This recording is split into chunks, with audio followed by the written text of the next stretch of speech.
Hello and welcome, my gentle and of course very modern apes.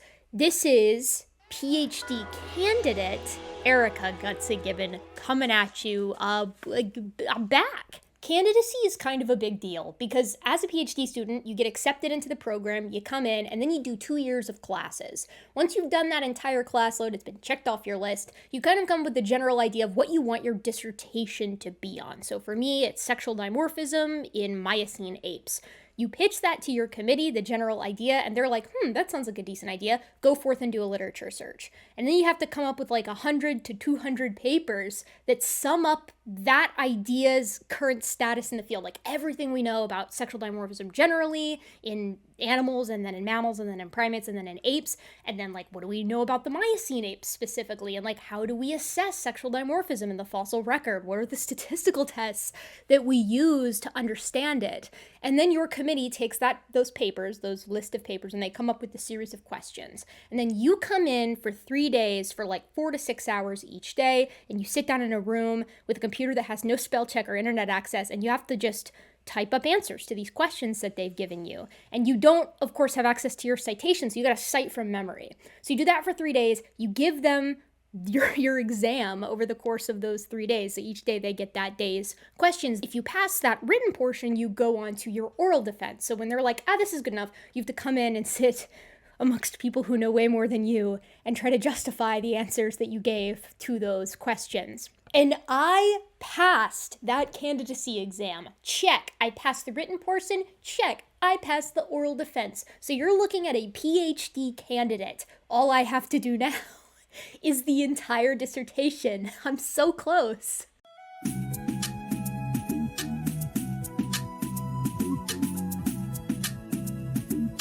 Let me tell you something, my gentle and of course very modern apes. There is nothing quite like being grilled by people who have decades of experience on you in a subject that you care a lot about. There's a lot of times when they were able to bring things to my attention that I hadn't considered. And of course, that's the point, right? Like, that's why you're a PhD candidate. That's why I'm trying to get my PhD in the first place, because I want to know more. And like, I'm privileged to be able to hear the feedback and hear the gaps in my knowledge that I can now go and fill in and become a better scholar, become a better scientist as a whole. But man, I'm talking cartoonish levels of anxiety during the entire experience. The tests, the oral defense, I'm chewing on my nails like a cartoon character. My teeth are chattering like I'm Courage the Cowardly Dog. The whole thing was just, it was a lot. And mind you, I was told that mine went pretty dang well. So like, that's up there in the ideal scenarios. And it was still like, I don't know that the walls of my heart will ever recover. This is the price that we pay for trying to be better scholars, for trying to understand more. You have to put out there what you know so that you can figure out what you don't know. And the reason I'm telling you all of this is, well, one, I'm really proud of myself, and I just wanted to bring that to your attention in case you don't follow me on social media, and this is the only time you get to see me. Yay, I succeeded. But also because during the month that I was with my nose in the books, like effectively gone and dead to the world, a lot of stuff came out in paleoanthropology and biological anthropology, paleontology generally, primatology, and of all of those new stories and new papers that kind of busted out onto the scene, one in particular, and that's the one I want to cover today, illustrates why I think it's important to have that kind of mindset, like at any point during your career, no matter what your career is, to have a mindset of humility and a willingness to be corrected. Now, those of you who give a hoot about paleoanthropology or follow me on social media, or anybody who's involved in paleoanthropology on social media, probably already know what this is. And it has to do with a recent paper that just dropped and really poses a lot of challenges to the claims about Homo naledi that have been made this year and the year prior. It's a kind of a mess, to be perfectly honest with you. Okay, so let me sum it up for those of you who might not be in the know here, who might not be like hip to the biointh jive, or who isn't like unhealthily interested in like paleo Twitter drama. All right. There are two major concepts that you need to understand to know why Homo naledi is so controversial. The first is that there's a lot of argument as to where genus Homo, our genus, actually first emerged or evolved. And the second is the relationship between brain case size and the amount of complicated behaviors that you're capable of doing is not fully understood. Obviously, you don't need a big brain to make tools. Chimpanzees utilize tools today, but do you need a big brain to perform ritualistic burial, utilize fire, or perhaps have religion? In the 2010s, Lee Berger, a paleoanthropologist working out of South Africa, got a tip from some local cavers that he should check out what would become known as the Rising Star Cave System because apparently there were bones in it. Lee Berger got the money together and put forward this big expedition, and sure enough, there were lots of bones from lots of different individuals in the Rising Star Cave System, sometimes called the naledi Cave System, and the morphology of these individuals was very strange indeed. They looked like early members of genus Homo. The two oldest members of our genus Homo, are Homo habilis and Homo rudolfensis. Both of these species are older than 2 million years, and they're characterized by a loss in facial prognathism or snoutiness that you see in the australopiths that came before, a general reduction in tooth size, and a slight increase in brain case size, among other things. Both of these hominins are known from East Africa at their oldest, which would suggest that the origin of genus Homo is, of course, in East Africa, as opposed to the competitor location, South Africa, where Lee Berger works. But to Lee, and to, frankly, most of the paleoanthropological community, the discovery of Homo naledi complicated things, because this thing looks like a more perfect Homo habilis. It has a less prognathic face than Australopithecus that came before, but the brain case is still pretty small. The teeth, on the other hand, are looking a bit more derived, and overall it just kind of seems to, and this is an oversimplification of course, be a better fit. Homo naledi is also arguably better represented than Homo habilis and Homo rudolfensis combined. From this singular cave system, we have over 24 individuals of Homo naledi, all varying ranges of completion, but we certainly know what these things look like, and again, they look like a perfect candidate for the base of genus Homo. But then the radiometric dates came out. Unlike Homo habilis and Homo rudolfensis, who are both over 2 million years old, and this is a necessary date given Homo erectus, the accepted common ancestor of many of the late surviving hominins of the Pleistocene, is 2 million years old, Homo naledi is 250 to 300,000 years old, younger than the species of Homo sapiens. But believe it or not, the fact that Homo naledi, that these particular individuals are so young in age, actually kind of makes the whole situation a little bit weirder, because it means they're probably not the base of genus Homo, and yet here we have a kind of primitive looking clear member of our own genus from just 250,000 years ago, and there's a lot of them found in this singular location, and nothing else is in that cave. This is very irregular for cave deposits. Normally you find lots of different critters' remains in there. Maybe it's like a former predator's den, or floods washed the remains into this location for whatever reason. But in this naledi cave system, it's only Homo naledi. And again, there's a lot of them. This led to the very soft proposal initially on the release of these remains, on the release of this discovery back in the early 2010s, that maybe they were put there by members of their own species. Maybe Homo naledi was burying its dead.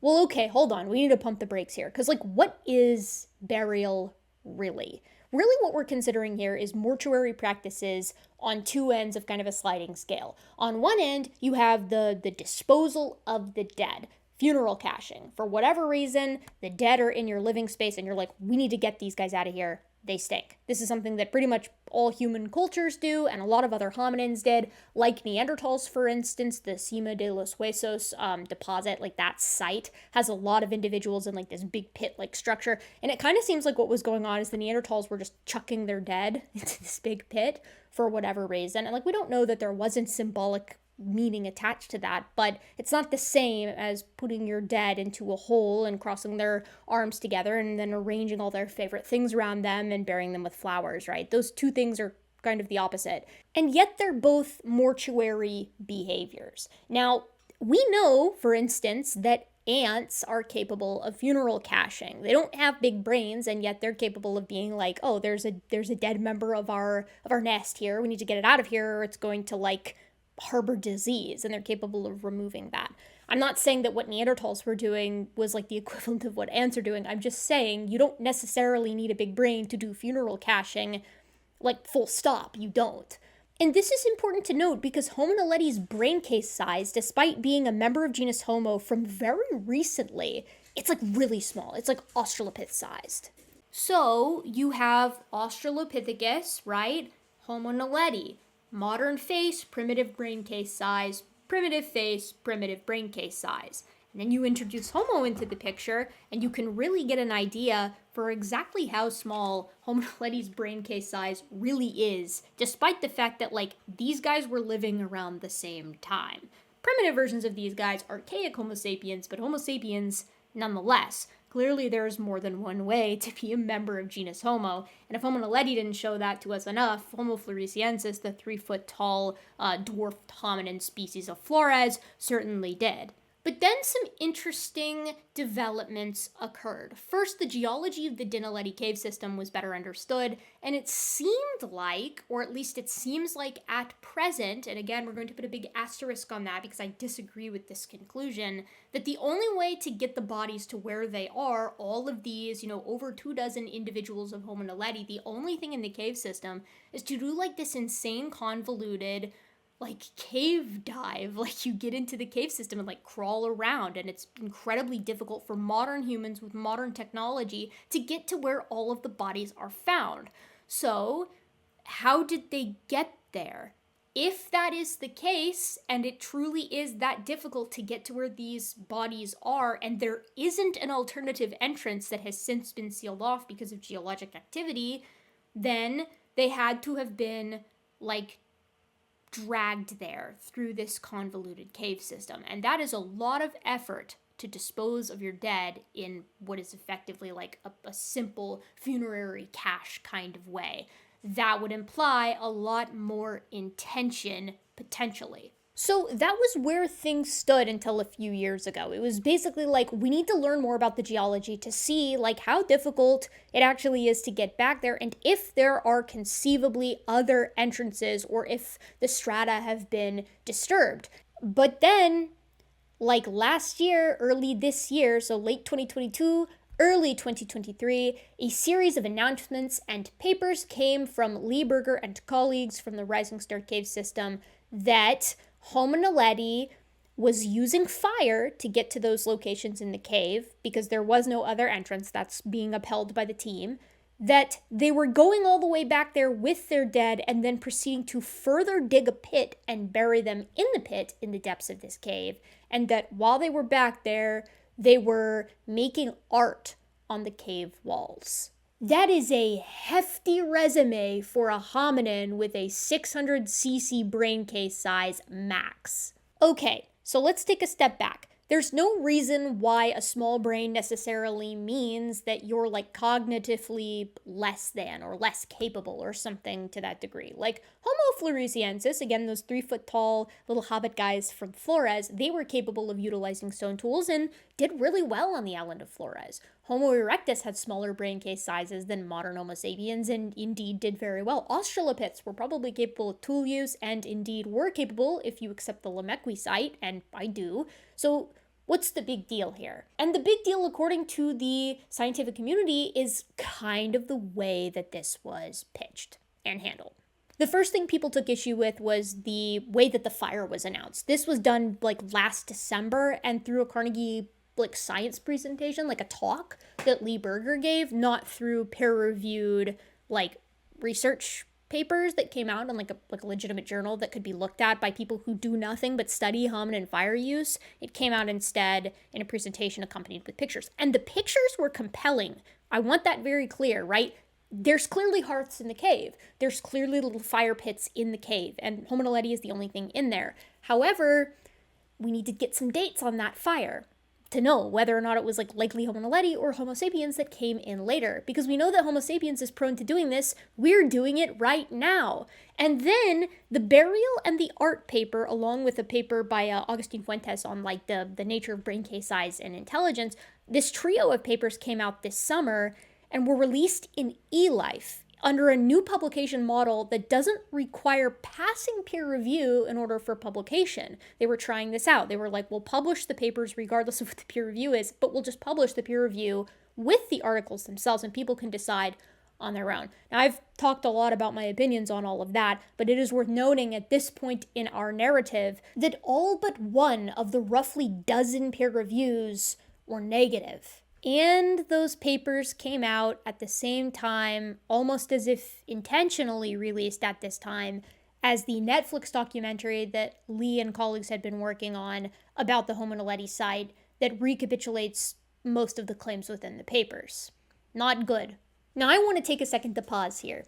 Lee Berger and two of the other primary authors on this trio of papers, including John Hawkes and Agustin Fuentes, are excellent paleoanthropologists. They've done some great work. They're at this impeccable site. Lee also was on the discovery of Australopithecus sediba in 2010, a couple of years earlier, and the three of them have tirelessly worked in science communication to make biological anthropology and the study of human evolution exciting to the general public, and that is awesome and to be commended. Most of the time anyways.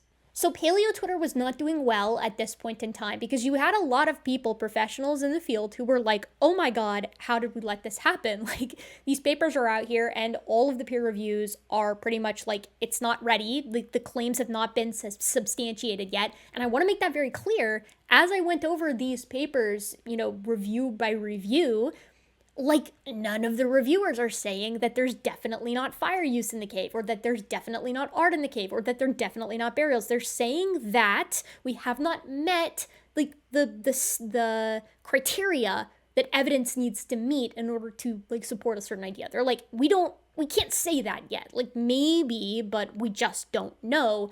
And a lot of people were upset that Lee kind of went forward with this. We do know, in fact, we know so much that we can just do a Netflix documentary on it. And people were pretty upset about that. But again, the negative ideas, the criticism was mostly being levied in social media and in those 11 odd reviews of the papers themselves as they were published in eLife until last week. Published in the JHE, or the Journal of Human Evolution, we have no scientific evidence that Homo naledi buried their dead and produced rock art. And the authors here are Martin Torres, who again, this is the individual that did the burial studies, Garate, Harries, and Petroglia. Now, this is not open access, which is a shame because that's actually something that Lee Berger is known for doing, is having all his stuff be open access. And that's something, again, added to the list of things that he should be commended for. This is not open access. I have access to it through my university, and I've read it, and I'm going to talk you through it here. So I'm going to read a lot of what we have direct access to, and what isn't open access, I'm going to summarize for you because I have access to it. So let's get started. The Rising Star Cave System has yielded a stunning concentration of hominin remains, estimated to belong to more than 15 individuals representing all age groups, assigned to a new species, Homo naledi. Now again, I've heard that's more like 24. Previous publications, as well as popular interviews with the team leaders, have suggested that Homo naledi was engaged in deliberate disposal of the dead. However, other researchers have cited geological, taphonomic, and paleontological evidence to suggest that natural formation scenarios may account for skeletal accumulations, such as a natural death trap, water transportation of bodies or body parts, and carnivore activity. So note here, may account. They're not saying that it's definitely not burial. They're saying we've not achieved equifinality here. It might be something else. They say, in June of 2023, the journal eLife hosted 3 reviewed preprints by the Rising Star research team claiming that the Dinaledi and Hill antechamber skeletal remains indicate deliberate burial practices and the production of associated rock art.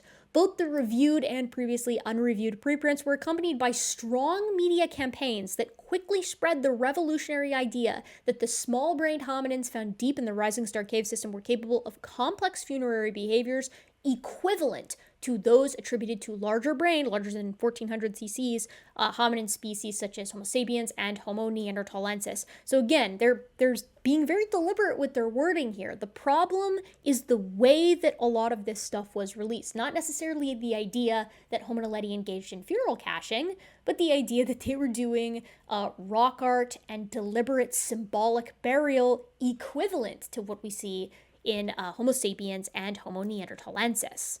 Oh my god, you guys.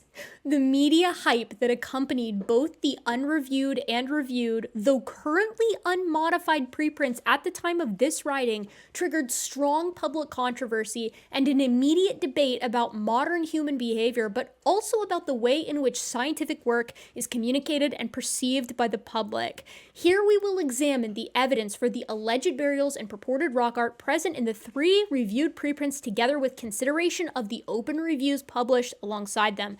The peer reviews were unanimous in considering the evidence inadequate in its present form. Despite this, these versions remain available and communicated to the press and social media without yet integrating any of the referees' comments.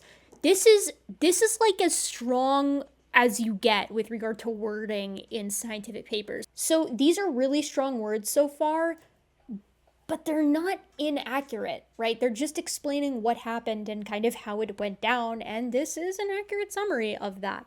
They go on to say, here we argue that the evidence presented so far is not compelling enough to support the deliberate burial of the dead by Homo naledi, nor that they made the purported engravings. Substantial additional documentation and scientific analyses are needed before we can rule out that natural agents and post-depositional processes are responsible for the accumulation of bodies or body parts, and to prove the intentional excavation and fillings of the pits by Homo naledi. Moreover, detailed analyses are needed to demonstrate that the so-called engravings are indeed human-made marks and that, like the purported evidence of fire use, they can be securely linked to Homo naledi. Our commentary also offers a brief insight on the state of the field regarding the importance of responsible social media communication and the challenges brought by new models of scientific publication. So in the case of the burials, which we'll cover first here, Berger and colleagues argued a few things. The first was that obviously Homo naledi is the only thing in the cave. I think that's kind of their best argument, and that's one of the only ones that I think stands up to the scrutiny, like firmly stands up to the scrutiny that this paper presents. But in addition to that, they also argue that there appears to be like an anatomical collapse of features that's consistent with a body being inside a burial pit and then decaying, as well as the idea that you've got this line of sediment. They call it the lorm, the light orange-red mudstone, that appears to be broken where the pits are dug and then incorporated as infill into those pits. And if you'll remember from my coverage of the reviews, one of the reviewers pointed out something that's very strange indeed, and that's that the figure that they use to show like the breakage of that layer and incorporation into the rest of the sediment where the burials allegedly are, there's like this ridiculously uncanny black box over a lot of the picture that has like this tiny scale bar inside. I'll show you what I mean. Wait a damn minute. Wait a damn. And the authors of this paper bring that up. I have to read this sentence to you, so hopefully I'll be able to provide like an example of like what we're talking about here. But this is what they say. They say the disruption of the stratigraphy refers to the apparent discontinuity of a laminated orange-red mud layer, that's the lorm, which gets fragmented and muddled at the level of the Dinaledi chamber feature 1, one of the burials, supposedly a result of Homo naledi digging a hole. Unfortunately, only a 10-centimeter length of the laminated orange-red mud is shown in one of the profiles of a purported pit. Therefore, it is not possible to assess the further extension and lateral continuity of the layer. The visibility of its limits is inexplicably obscured by a large black square holding the scale in both figures 3A and 3B.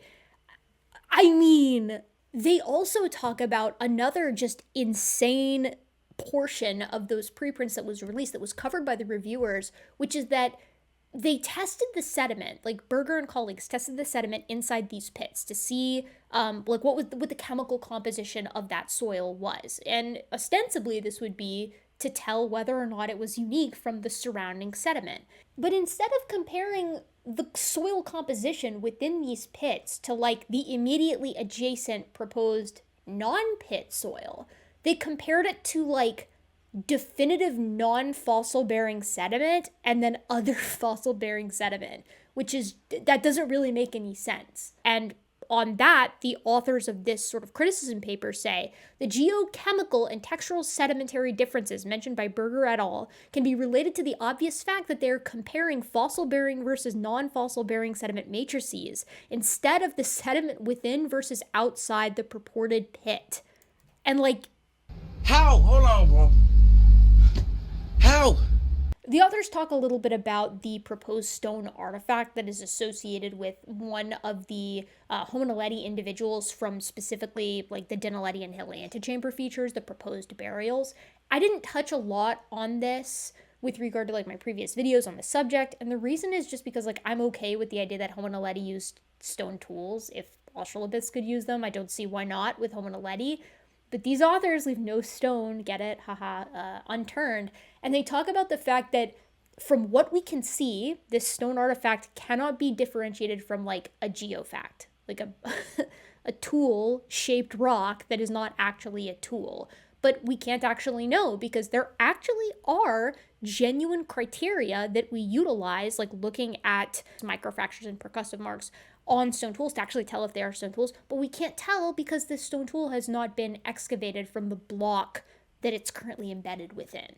For the rock art stuff, the authors of this criticism paper are like, here's what elephant skin dolomite looks like.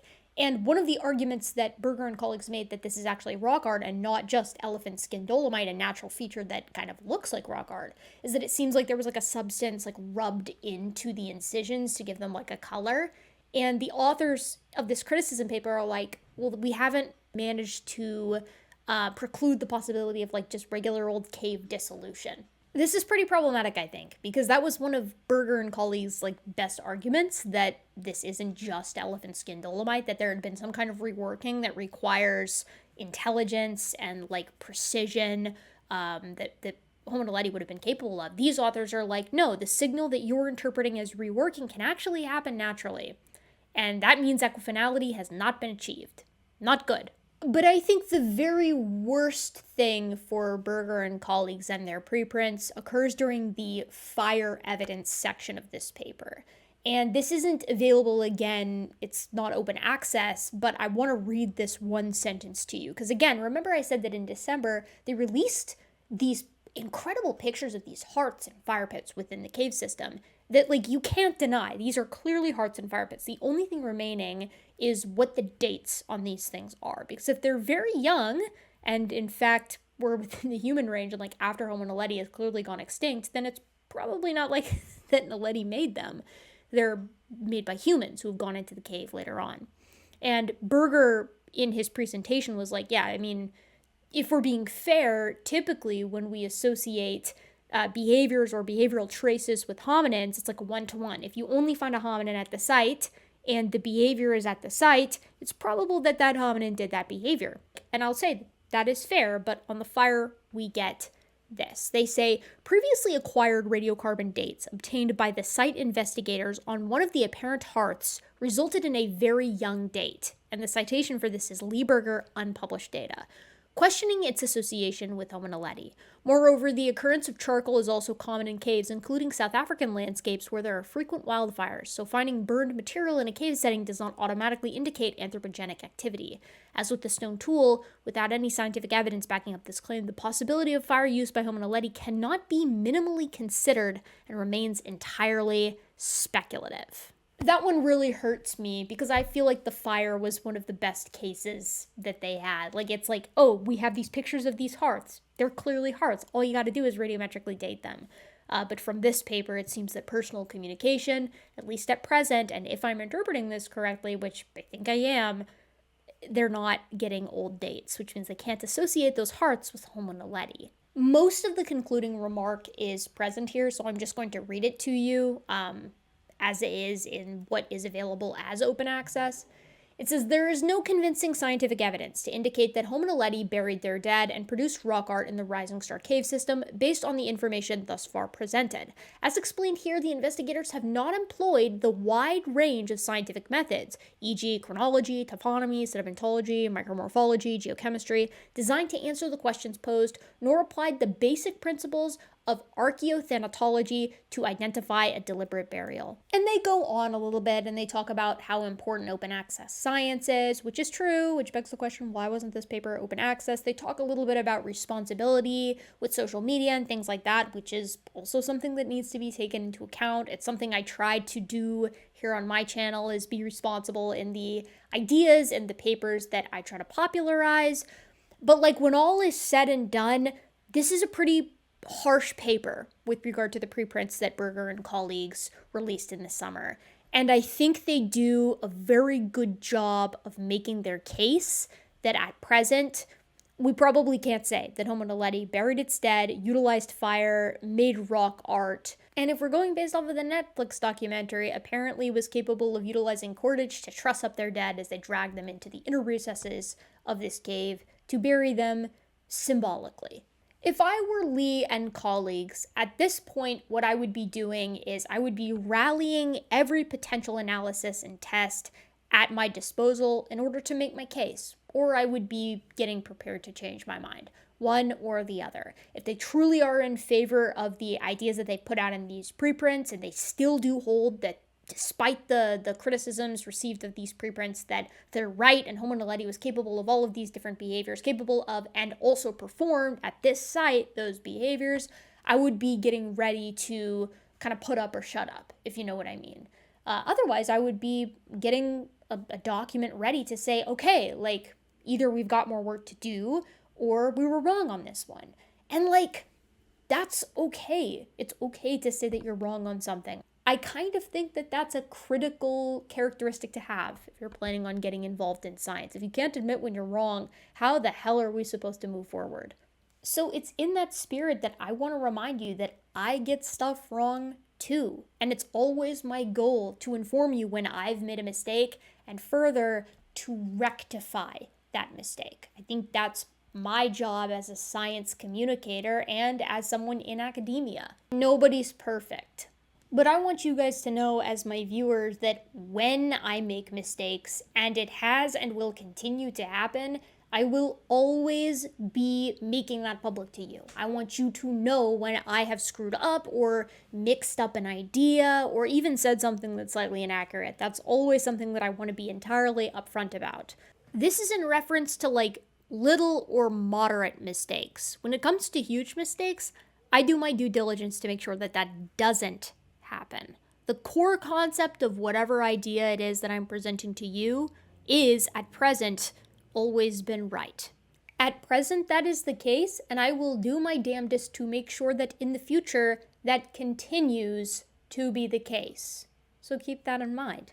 And in the meantime, my gentle and of course very modern apes, if you like what I do, please consider supporting me in the free way, which is liking, commenting, and subscribing. And if you want to support me in an even bigger way, like perhaps financially, you can join my Patreon, right? So I don't accept sponsorships on this channel. I get many, many offers, but I don't accept them because I want you to know that my opinions are my own. I also just like the idea of the content being uninterrupted other than the pennies that YouTube gives me from running ads in the middle of the video.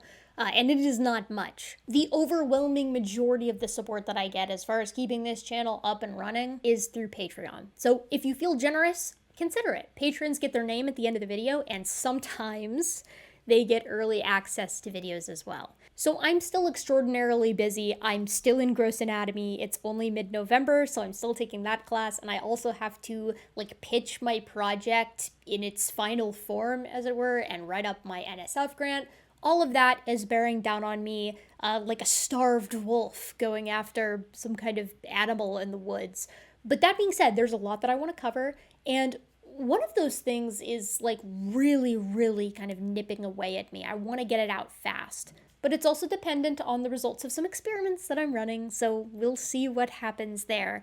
Hopefully, though, we're back to weekly updates. So you can expect to see me again really, really soon. And in the meantime, my gentle and of course very modern apes, please do take care of yourselves for me.